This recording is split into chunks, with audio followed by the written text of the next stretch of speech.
अस्सलाम वालेकुम students, welcome back to the channel mathematics by Arif Panjwani. Second year mathematics AQUB session 2026-2027। Last हमने 12.1 के ऐसे लोग सारे कंप्लीट कर लिए थे अल्हम्दुलिल्लाह से। आज 12.2 के ऐसे लोग हम स्टार्ट करेंगे, जो कि है एंगल बिटवीन लाइंस। दो लाइंस के दरमियान जो एंगल्स क्रिएट होंगे उसको हम किस तरीके से फाइंड आउट करेंगे, उसको हम यहाँ पर स्टडी करेंगे। थोड़ी सी चीज़ें हैं वो देख लेते हैं। जैसे पहली कंडीशन है, if the line are parallel then theta is equal to 0 और पाई रेडियन। अब अगर आपके पास दो लाइंस गिवन है और वो दो लाइंस पैरेलल हैं, तो उसका जो एंगल बनेगा वो ये बनेगा। ये आपने याद रखना, ये MCQs में पूछा जा सकता है। जिसमें जो एंगल है या तो वो 0 होगा डिग्री में बात करें, और अगर हम रेडियन में बात करें तो पाई कहलाएगा। ठीक है। और उसकी जो कंडीशन होगी वो हमारे पास ये वाली कंडीशन यूज होगी। ठीक है। ये हमारे पास सिंपल सा रूल है। इसी तरीके से अगर हम परपेंडिकुलर की बात करें, अब यहाँ पैरेलल लाइन की इक्वेशन बताई हुई है कि पैरेलल लाइन की इक्वेशन एग्जैक्टली सेम होती है, इनके एक्स और वाई के कोफिशिएंट सेम होते हैं। ठीक है। तो एक्स और वाई जो होता है, मतलब एक्स और वाई के जो कोफिशिएंट होते हैं वो सेम होते हैं, तो उसको हम पैरेलल लाइंस कहते हैं। ठीक है। आप बुक में भी गो थ्रू करेंगे तो आपको इसी तरह की वर्डिंग कहीं ना कहीं मिलेगी। अब परपेंडिकुलर पे, if the lines are perpendicular, जब परपेंडिकुलर होगा तो हमारे पास एंगल क्या जनरेट होगा, या तो 90 डिग्री या पाई/2 रेडियन जनरेट होगा। और उसकी कंडीशन हमारे पास ये वाली A2B1 plus A1B2 is equal to 0। ठीक है। ये वाली कंडीशन यहाँ पर यूज होगी। इसी तरीके से नीचे जो इक्वेशन दी हुई है वो हमें परपेंडिकुलर के लिए दी हुई है, दो इक्वेशन कि परपेंडिकुलर की अगर इक्वेशन होगी तो हमारे पास इस तरीके से होगी, जैसे कि यहाँ आप देख रहे हैं कि साइन चेंज हो गई है। ठीक है। तो इससे आप अंदाजा लगाते हैं परपेंडिकुलर कौन सी, पैरेलल कौन सी। खैर, ये तो इसकी छोटी सी एक कहानी थी जो आपने देखी। ये तो पैरेलल और परपेंडिकुलर की सारी कहानियां। ठीक है। पैरेलल परपेंडिकुलर होगा तो वो उसकी कहानी क्या बनती है। अब जो हम एंगल्स की बात पे आएंगे, एंगल हमें फाइंड आउट करना है, उसका जो फॉर्मूला हम यूज करते हैं अगर हमें एंगल निकाल, ये जो फॉर्म्स बनी है बेसिकली उसी फॉर्मूले से जनरेट हुई है। पैरेलल परपेंडिकुलर की जो फॉर्म देख रहे हैं ना, A2B1 माइनस A1B2। अच्छा, इसकी एक और, इसको हम इस तरह भी लिख सकते हैं। परपेंडिकुलर के अंदर ना हम ये भी लिख सकते थे, M1 multiply by M2 equal to, ये इसकी पूरी डेरिवेशंस मौजूद हैं। मैं तो आपको डायरेक्ट चीज़ों पे लेके जा, डेरिवेशन की ज़रूरत नहीं है, अभी अब डायरेक्ट आपको बता रहा हूँ कॉन्सेप्ट। तो ये दोनों चीज़ें हम इसके अंदर यूज़ कर सकते हैं। और M1 मल्टीप्लाई बाई M2 -1 तो ऑलरेडी आपको पता है, आप पढ़ चुके हैं हम लोग, तो इससे आपको थोड़ा अंदाज़ा होगा। तो ये बेसिकली कंडीशंस है जो जनरेट हुई हैं। अब ये फॉर्मूला कौन सा यूज़ होगा, ये फॉर्मूला यूज करते हुए ये सारी जनरेट हुई है। बस आपने याद रखना है एंगल कौन सा क्रिएट हो रहा है, और ये A2B1 वाला भी याद रख ले तो अच्छा है। बाकी एंगल कौन सा, पैरेलल में कौन सा एंगल है, परपेंडिकुलर में कौन सा एंगल है, ये बहुत इंपॉर्टेंट चीज है। M2 minus M1 divided by 1 plus M1 M2। अच्छा, एक और इम्पोर्टेंट अनाउंसमेंट, मैंने ई कैट का सेशन के लिए मैंने पोस्ट डाल दी है व्हाट्सएप ग्रुप के ऊपर, इंस्टाग्राम पे भी डल चुकी है। आप लोग देख लें डेट। ई कैट का सेशन है, लाइव स्ट्रीम होगी इंशाल्लाह यूट्यूब पर ही।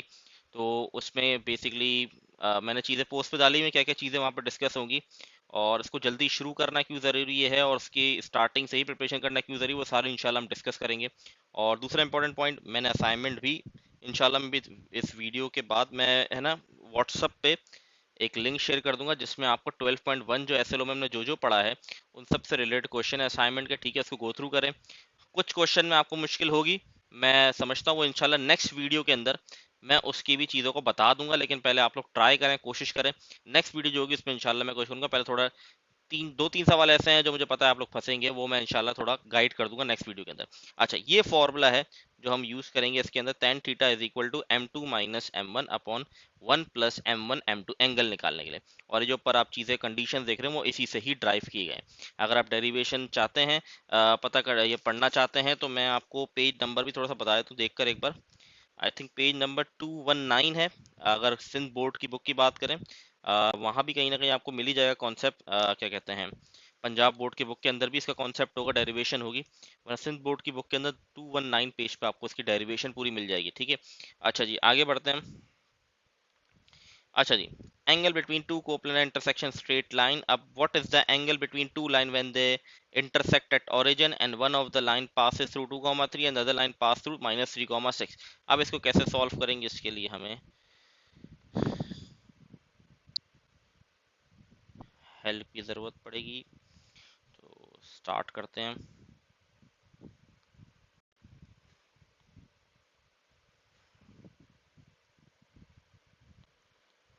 अच्छा जी, अच्छा जी।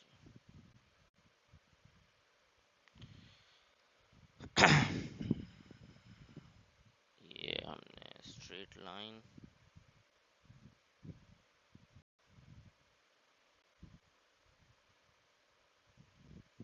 चलो जी। अच्छा जी, अब बहुत बहुत ध्यान समझिएगा, मैं इसको डायग्राम थोड़ी सी बना देता हूँ ताकि थोड़ा आइडिया हो जाए। ये हमारा एक्स और वाई एक्सिस मैंने बना दिया, ठीक है। अब यहाँ पे कह रहा है what is the angle between the two line when they intersect at origin. मतलब दोनों लाइन जो इंटरसेक्ट कहाँ पे कर रही हैं आपस में, ओरिजिन पे इंटरसेक्ट कर रही हैं, ठीक है। एक ये लाइन है फॉर एग्जांपल, और एक मैंने ये लाइन ले ली। दोनों इंटरसेक्ट कहाँ पे कर रही हैं मेरे पास, ओरिजिन पे इंटरसेक्ट कर रही हैं, ठीक है। आ, तो ये लाइंस को इंटरसेक्ट करवा देते हैं ओरिजिन पे हम, ठीक है। अब इंपॉर्टेंट क्या है इसके अंदर, आगे क्या क्या आ गया है, one of the line passes through 2,3। Obviously बात है, दोनों 2,3 दोनों पॉजिटिव, मतलब यहीं कहीं कहीं भी पॉइंट लगा सकता हूँ मैं, तो बस समझाने के लिए बना रहा हूँ। कोई आपने डायग्राम नहीं बनानी, लेकिन आपको पता होना चाहिए इसका कॉन्सेप्चुअली बात। और दूसरा पॉइंट है -3,6, मतलब एक्स नेगेटिव है, तो कहीं ना कहीं यहाँ पर मैं ऐसे ही अंदाजन ले रहा हूँ मैं, ठीक है। तो इसकी डायग्राम अगर बनाना चाहें तो ये डायग्राम बन जाएगी, थोड़ी चीज़ें और क्लियर हो जाएंगी। अब हमें क्या निकालना है, बेसिकली हमें एंगल निकालना है। एंगल के लिए आपको क्या क्या जरूरत है, एंगल का फॉर्मूला अगर हम tan theta m2 minus m1 upon 1 plus m1 multiply by m2, मतलब आपको स्लोप चाहिए एक लाइन 1 का और लाइन 2 का। ये ग्रीन वाली जिसका हमें 2,3 गिवन है, ये हमने m1 लाइन 1 कह दिया, तो इससे हम m1 निकालेंगे और इसका हम m2 निकाल लेंगे, ठीक है। 2,3 है, कैसे बेसिक निकालेंगे हम, हमारे पास दो पॉइंट है ना, एक ओरिजिन है 0,0, एक 2,3। तो अगर मुझे m1 निकालना है तो फॉर्मूला क्या होता है, y2 minus y1 upon x2 minus x1। Point क्या क्या है, 0,0 है मेरे पास पॉइंट, जो कि ओरिजिन पॉइंट है, और एक 2,3 है। तो यहाँ पर हम इनपुट कर देते हैं, 0 3 - 0 हो गया। इसी तरह 0 - 2, तो नहीं, 2 माइनस, उल्टा कह दिया मैंने।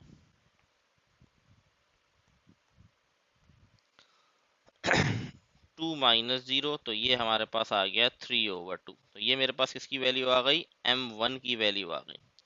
इसी तरीके से m2 भी निकालेंगे हम, ठीक है। m2 के लिए हमारे पास पॉइंट्स क्या क्या है, 0,0 है एक पॉइंट, और एक पॉइंट है मेरे पास -3,6। तो ये हो जाएगा y2 माइनस y1, तो 6 - 0, और माइनस ये हो गया 6/-3। तो यहाँ आ गई वैल्यू -2, ठीक है। दोनों वैल्यूज आ चुकी है हमारे पास। अब हमने क्या करना है, सिंपल हमने फॉर्मूले के अंदर इसको इनपुट कर देना है, टेन थीटा m2 -2, और ये हमारे पास -3/2 डिवाइड बाय 1 प्लस 3/2, और ये -2 हो गया, ठीक है। यहाँ जितनी सिंप्लीफिकेशन कर सकते हैं, 2 से 2 कट गया, ये माइनस है तो ये नीचे क्या आ जाएगा मेरे पास, नीचे बन जाएगा 1 - 3, ठीक है। जितना सिंप्लीफाई कर सकते हैं तो करने की कोशिश करें। अब कैलकुलेटर में भी डायरेक्ट कर लें तो कोई मसले की बात नहीं है, ठीक है। जितनी सिंप्लीफिकेशन हो सकती है वो मैं कर लूँ। अब ये -2 और -3 हो तो ये बन जाएगा -4 -3/2, और नीचे भी 1 - 3, तो माइनस का 2 बन गया। जब माइनस का 2 ऊपर रेसिप्रोकल करेंगे तो हमारे पास क्या हो जाएगा, -7/2, ये तो बन गया, और ये रेसिप्रोकल आगे बन गया 1/-2, ठीक है। तो टेन थीटा -7/-4, माइनस से माइनस कट गया। अब एंगल निकालना है तो क्या करूंगा, थीटा को यहीं रहने दूंगा, 10 को वहां ले जाऊंगा, तो 10 - 7/4, ठीक है। इसको सिंपल आपने कैलकुलेटर में इनपुट करना है, तो आपका फाइनल आंसर कुछ इस तरह आ जाएगा, थीटा इक्वल टू 60.255।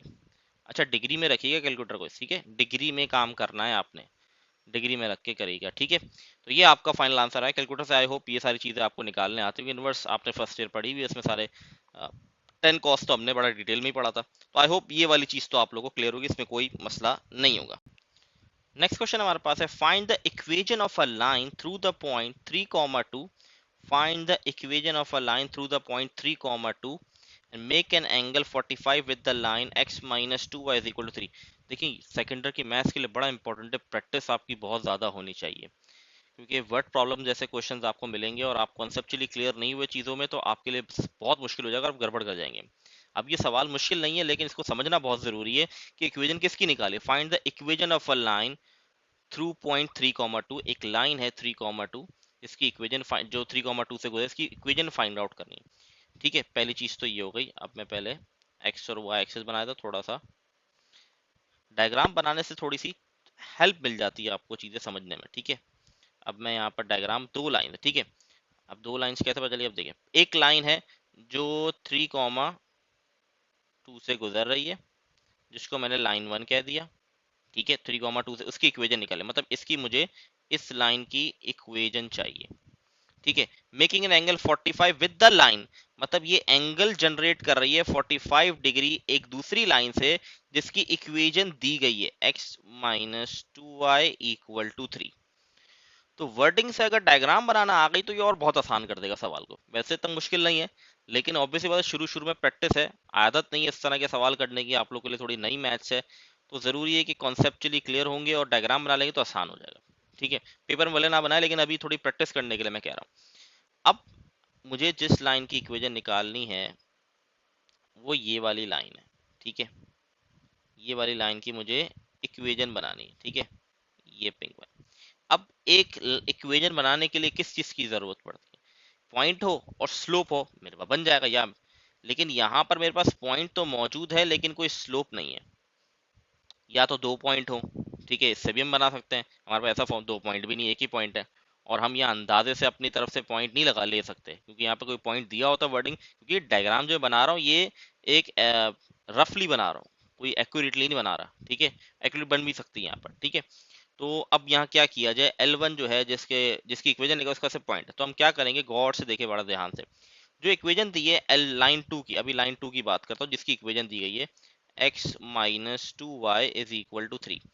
अच्छा, अब एक बड़ा इंपॉर्टेंट चीज है कि यहाँ से क्या मैं स्लोप निकाल सकता हूँ। अगर इक्वेशन स्लोप निकालना हो तो कैसे निकाला जाए, आज एक नई चीज भी सीखेंगे कि इक्वेशन दी हुई है स्लोप निकालना है। अभी तक तो हमने यही पढ़ा कि दो पॉइंट दिए हुए स्लोप निकाल लेंगे, y2 minus y1 upon x2 minus x1। तो एक फॉर्मूला हम सब ने पढ़ा है, y is equal to m x plus c, slope interception form. ठीक है, तो अगर मैं इस इक्वेशन को इस तरह बना दूं तो कैसे बनेगी, भाई देख लेते हैं। 2y को वहां ले जाऊंगा और 3 को यहाँ ले आया, 3 यहाँ के नेगेटिव हो गया, 2 वहां जाके पॉजिटिव हो गया। अब ये 2 मल्टीप्लाई और वहां जाके क्या हो जाएगा, डिवाइड हो जाएगा। तो किससे डिवाइड होगा, दोनों से डिवाइड हो जाएगा। ठीक है, दोनों से डिवाइड हो गया। अब अगर मैं इसको कंपेयर करूं इसके साथ, तो x के साथ जो लिखा हुआ होता है वो स्लोप होता है। तो x के साथ यहाँ क्या लिखा हुआ है, x के साथ लिखा हुआ है 1/2, इसको मैं इस तरह भी लिख सकता हूँ ना। तो इसका मतलब इस लाइन का m2 का जो स्लोप है वो 1/2 है। अच्छा, इसका बेसिकली एक फॉर्मूला भी होता है, लेकिन वो फॉर्मूला शीट में आपको गिवन नहीं होगा। एक फॉर्मूला भी होता है इक्वेशन से डायरेक्ट स्लोप निकालने का, वो भी बताया। तो खैर मैंने आपको ये चीज़ इसलिए बताई कि कभी फॉर्मूले याद नहीं रहते बहुत सारे स्टूडेंट को, तो लेकिन ये कॉन्सेप्ट याद रहता है कि अगर हम स्लोप इंटरसेप्शन फॉर्म में कन्वर्ट करते हैं स्लोप निकाले। फॉर्मूला क्या होता है, किसी भी इक्वेशन से अगर आपको स्लोप निकालना है तो उसका फॉर्मूला होता है, मेरे ध्यान से निकल गया, equal to minus A over B, ये फॉर्मूला होता है। मतलब ए यहाँ पर क्या है, 1 है, माइनस फॉर्मूले का था, और बी क्या है, -2, तो माइनस से माइनस कट के क्या आ गया, 1/2 आ गया, यही मैं निकाल के दिया। तो दोनों तरीके आपको फॉर्मूला याद करना है। ये वाला फॉर्मूला जो है, जो मैंने अभी बताया, ये आपको फॉर्मूला शीट में गिवन नहीं होगा। ठीक है, अच्छा खैर, हमने m2 निकाले, अब क्या रह गया, m1 रह गया, जो कि मोस्ट इंपॉर्टेंट चीज है। तो कैसे निकालेंगे, हम फॉर्मूला यूज करें, क्योंकि हमें एंगल दिया हुआ है। तो एंगल दिया हुआ है तो हमने कि भाई इसका बिल्कुल फायदा उठाना चाहिए हमें।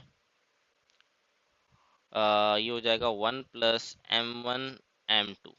ठीक है, अब एंगल मुझे दिया हुआ है 45 डिग्री, m2 में निकाल चुका हूँ 1/2, 1 + m1 तो पता नहीं, m2 1/2। अब यहाँ पर 1045 डिग्री हमारे पास बराबर होता है 1 के। तो अब इसको सिंप्लीफाई करके यहाँ से m1 की वैल्यू निकालनी है और कुछ नहीं करना। तो ये हो गया 1, इसको सिंप्लीफाई करूँगा 1 - 2m1/2 हो जाएगा। ये नीचे भी 2 + m1/2 हो गया, 2 से 2 कट गया। ये 2 + m1 वहां जाके 1 से मल्टीप्लाई हो जाएगा, तो 2 + m1 ही रहेगा। ये 1 - 2m1 हो गया। ठीक है, तो ये छोटी छोटी चीज़ें हैं जो कॉन्सेप्चुअली हमें समझनी है। तो यहाँ पर इसको यहाँ ले आऊंगा, 2 को वहां ले जाऊंगा, तो m1 plus 2m1 is equal to 1 minus 2। तो ये हो गया 3m1 इज इक्वल टू -1। तो यहाँ पर जो वैल्यू मेरे पास बन रही है m1 की, वो बन रही है -1/3। तो ये मैंने निकाल लिया स्लोप। किसका निकाला? जिस लाइन की इक्वेशन निकालनी है। अब उस लाइन की मेरे पास पॉइंट भी है 3,2 और स्लोप भी है, तो हम फॉर्मूला यूज कर देंगे पॉइंट एंड स्लोप वाला। ये फॉर्मूला है। पॉइंट मेरे पास 3,2 है और स्लोप मेरे पास -1/3 है। अब सवाल है ये वाला स्लोप क्यों यूज कर रहे हैं, क्योंकि भाई जिस लाइन की इक्वेशन निकालनी है उसका स्लोप ये आया है। वो जो स्लोप था वो तो इक्वेशन से निकाला, सेकंड लाइन को, इसकी तो इक्वेशन गिवन थी ना, मैं तो उसका स्लोप यूज नहीं करेंगे हम। अच्छा जी।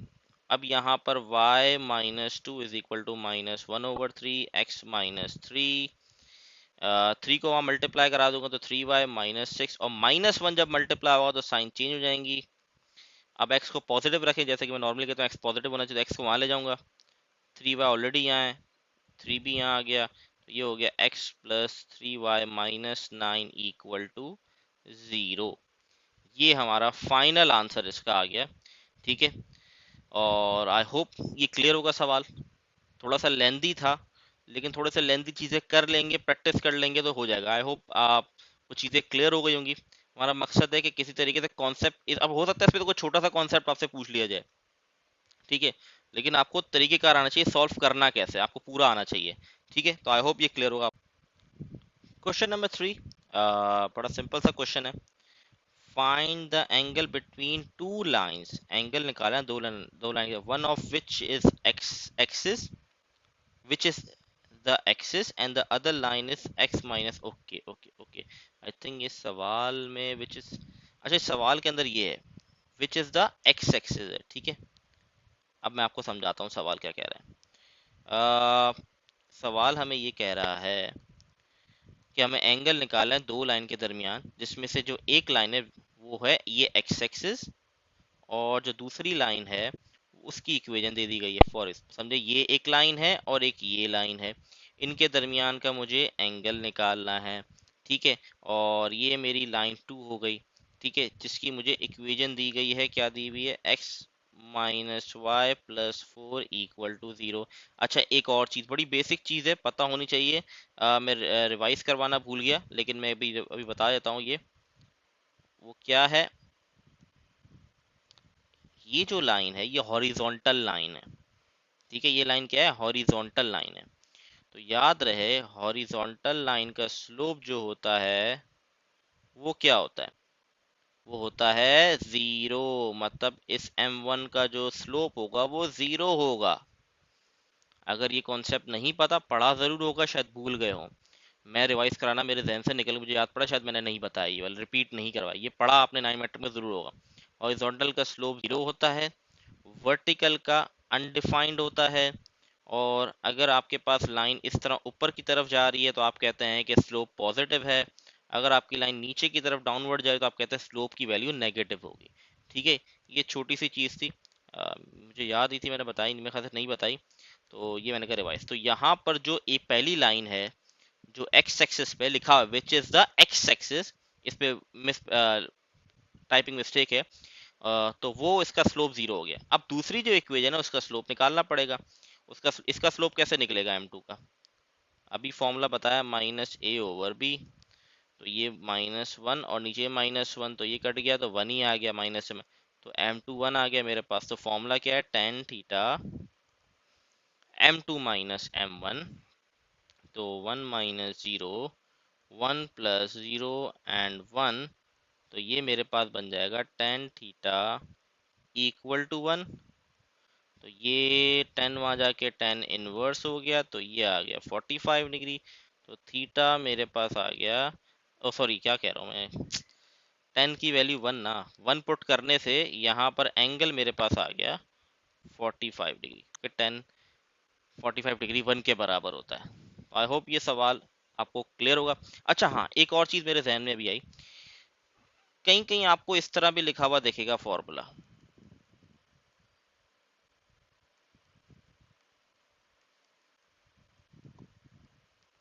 ठीक है, इससे घबराने की ज़रूरत नहीं है। प्लस माइनस भी हम लगा के सॉल्व कर सकते हैं। जैसे प्रीवियस हमने इक्वेशन निकाली, जैसे प्रीवियस सवाल में जो इक्वेशन निकाली, इसके अंदर मैंने इसके अंदर भी मैं प्लस माइनस लगा के सॉल्व कर सकता हूँ, लेकिन नॉर्मली हम इसी तरह फॉर्मूला यूज़ करते हैं प्लस माइनस हटा के। तो बेसिकली इससे होता क्या है, घबराने की ज़रूरत नहीं है। हम प्लस माइनस लगाते हैं कि हमारे पास बेसिकली दो एंगल, पॉसिबल एंगल निकलते हैं। एक हमारे पास निकलता है एक्यूट और एक हमारे पास निकलता है ऑब्ट्यूज एंगल। जब हम प्लस माइनस नहीं निकालते तो हमारे पास एक्यूट एंगल जनरेट हो जाते हैं, और अगर प्लस माइनस निकालेंगे तो दूसरा हमारे पास एक बिग एंगल आ जाएगा जो कि ऑब्ट्यूज कहलाएगा। ये बेसिक्स है, इसका कॉन्सेप्ट है, तो इसको ना भी याद हो तो कोई मसले की बात नहीं है, ठीक है। तो इसमें कोई मसला नहीं है अगर प्लस माइनस नहीं भी लगाते, अनटिल के अनलेस वहाँ लिखा हुआ आ जाएगा ऑब्ट्यूज एंगल की फॉर्म में चाहिए, तो वो एक अलग कहानी, लेकिन ऐसा आएगा नहीं, ठीक है। तो हम एक्यूट एंगल निकालना है तो हम प्लस माइनस रिमूव ही कर देते हैं। तो अभी तक आप देखिए 45 डिग्री निकला, तो एक्यूट एंगल ही हमारे पास आया है। इससे पहले कोई एंगल वाला सवाल हमने किया था, हाँ, इसके अंदर भी देखें 60 डिग्री 60.25 है। तो हम प्लस माइनस नहीं लगाते नॉर्मली, लेकिन हो सकता है बुक में कहीं आपको दिखे तो आपको कन्फ्यूजन हो कि प्लस माइनस क्यों लगा हुआ है, ठीक है। तो आई होप ये वाली चीज़ें तो आप लोगों को क्लियर हो गई होंगी कि किस तरीके से आपने सॉल्व करनी है। अब अगला सवाल क्या, find the acute angle between. अच्छा, आप देखें यहाँ एक्यूट एंगल का वर्ड भी यूज हो रहा है, ठीक है। तो एक्यूट एंगल का वर्ड यूज हो रहा है तो हम क्या करेंगे, हम पॉजिटिव वाली वैल्यू ही लेंगे, ठीक है। अगर कहीं आगे ऐसी कोई चीज़ आती है जिसके अंदर लिखा हुआ हो कि ऑब्ट्यूज चाहिए या नेगेटिव चाहिए, तो हम लोग फिर यूज करेंगे, लेकिन अभी तक मुझे याद नहीं आ रहा ऐसा कोई सवाल है, अगर होगा तो मैं बता दूंगा। अब देखें इस सवाल में क्लियर लिखा है एक्यूट एंगल, तो इसका मतलब वो कह रहा है आपने पॉजिटिव में ही लेना टेन थीटा का फॉर्मूला। अब ये सवाल आप लोग के लिए होमवर्क है, ठीक है। आपने क्या करना है, कोई मुश्किल सवाल नहीं है, परेशान ना हो। आपने पहले इक्वेशन का स्लोप निकालना है, जिसको आप m1 कहेंगे, फिर आपने दूसरी इक्वेशन का स्लोप निकालना है, जिसको आप m2 कहेंगे। दोनों का स्लोप आ जाएगा तो ये वाला टेन थीटा का फॉर्मूला जो हम यूज करते हुए आ रहे हैं, आप ये पुट करेंगे, इसमें आंसर आ जाएगा, ठीक है जी। तो आई होप ये आप लोग को क्लियर हो गया होगा। अभी ये लेक्चर कंप्लीट नहीं होगा, इसको थोड़े सवाल हैं अच्छे खासे, तो इंशाल्लाह इसको कंटिन्यू करेंगे नेक्स्ट वीडियो के अंदर। अगर कोई क्वेश्चन है, कोई कन्फ्यूजन है तो पूछ सकते हैं, ठीक है, कमेंट में आप पूछ ले ज़रूर, ठीक है। चलो बच्चों, अल्लाह हाफिज़, इंशाल्लाह मिलते हैं नेक्स्ट वीडियो में।